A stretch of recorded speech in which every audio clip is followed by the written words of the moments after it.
नमो नमो तुलसा महारानी, नमो नमो हर की पटरानी। नमस्कार प्रिय बंधुओं, आप सभी का हमारे YouTube चैनल में बहुत बहुत स्वागत है। आज माघ मास के कृष्ण पक्ष की षटतिला एकादशी व्रत पारण के निमित्त तिल द्वादशी के दिन श्रवण करते हैं माँ तुलसी की कथा।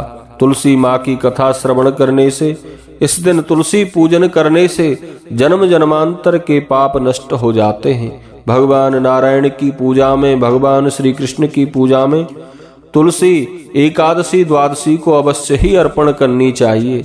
लेकिन एकादशी, द्वादशी, रविवार इन दिनों में तुलसी नहीं तोड़ते हैं, इसलिए पहले ही तुलसी तोड़ कर रख लें और भगवान नारायण को तुलसी अर्पित करें।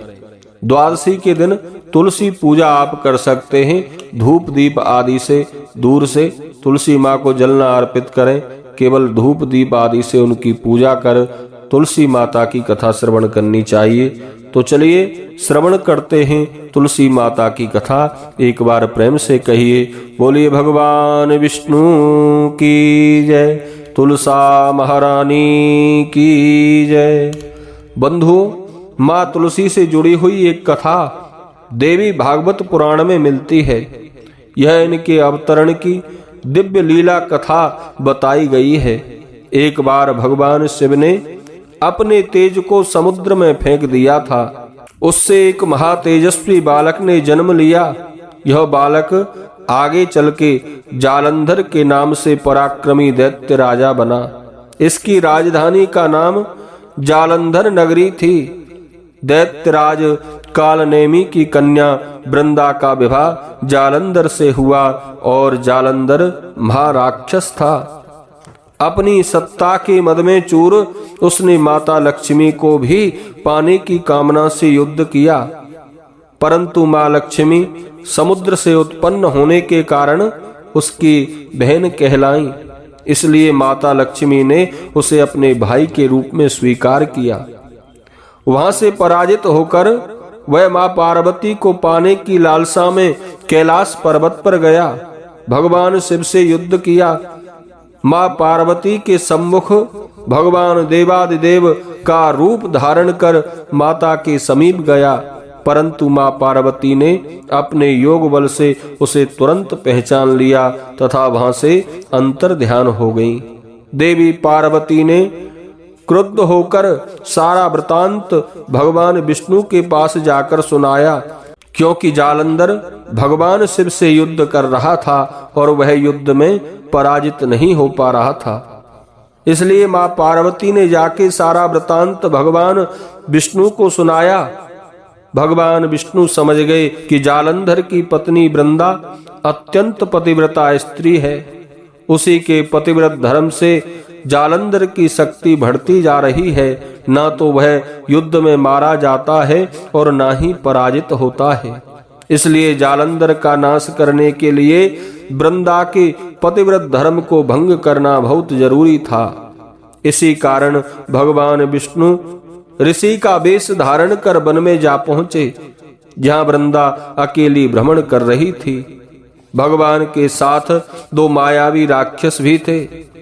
उन्हें देख वृंदा भयभीत हो गई। ऋषि ने वृंदा के सामने पल भर में दोनों राक्षसों को भस्म कर दिया। उनकी शक्ति देखकर वृंदा ने कैलाश पर्वत पर महादेव के साथ युद्ध कर रहे अपने पति जालंधर के बारे में पूछा। ऋषि ने अपने माया जाल से दो बानर प्रकट किए। एक बानर के हाथ में जालंधर का सर था तथा दूसरे के हाथ में धड़। अपने पति की यह दशा देखकर वृंदा मूर्छित होकर गिर पड़ी। होश में आने पर उन्होंने ऋषि रूपी भगवान से विनती की कि वह उसके पति को जीवित कर दें। भगवान विष्णु ने अपनी माया से पुनः जालंधर का सिर धड़ से जोड़ दिया, परंतु स्वयं भी उसी शरीर में प्रवेश कर गई। वृंदा को इस छल का जरा भी आभास नहीं हुआ। जालंधर बने भगवान के साथ वृंदा पतिव्रता का व्यवहार करने लगी, जिससे उसका अस्तित्व भंग हो गया। ऐसा होते ही वृंदा का पति जालंधर युद्ध में मारा गया। इस सारी लीला का जब वृंदा को पता चला तो उसने क्रोधित होकर भगवान विष्णु को शिला होने का श्राप दे दिया तथा स्वयं सती हो गई। जहाँ वृंदा भस्म हुई वहाँ तुलसी का एक पौधा होगा। भगवान विष्णु ने वृंदा से कहा, हे वृंदा, तुम अपने अस्तित्व के कारण मुझे लक्ष्मी से भी अधिक प्रिय हो गई हो। अब तुम तुलसी के रूप में सदा मेरे साथ रहोगी। जो मनुष्य मेरे सालग्राम रूप के साथ तुलसी का विवाह करेगा उसे इस लोक और परलोक में विपुल यश प्राप्त होगा। जिस घर में तुलसी होती है वहां यमदूत कभी आते नहीं। गंगा व नर्मदा के जल में स्नान तथा तुलसी का पूजन एक बराबर माना जाता है। चाहे मनुष्य कितना भी पापी क्यों न हो, मृत्यु के समय जिसके प्राण मंजरी सहित तुलसी और गंगा जल मुख में रखकर निकलते हैं वह पापों से मुक्त होकर वैकुंठ धाम को प्राप्त होता है। जो मनुष्य तुलसी व आंवले की छाया में अपने पितरों का श्राद्ध करता है उसके पितृ भी मोक्ष को प्राप्त होते हैं। उसी दैत्य जालंधर की यह भूमि जलंधर नाम से विख्यात है। इस प्रकार माँ तुलसी भगवान श्री नारायण को अत्यंत प्रिय हुई। भगवान कहते हैं, हे वृंदा, जो कोई तुम्हारा पूजन करता है वह मुझे अत्यंत प्रिय है। बोलिए विष्णु भगवान की जय, तुलसा महारानी की जय।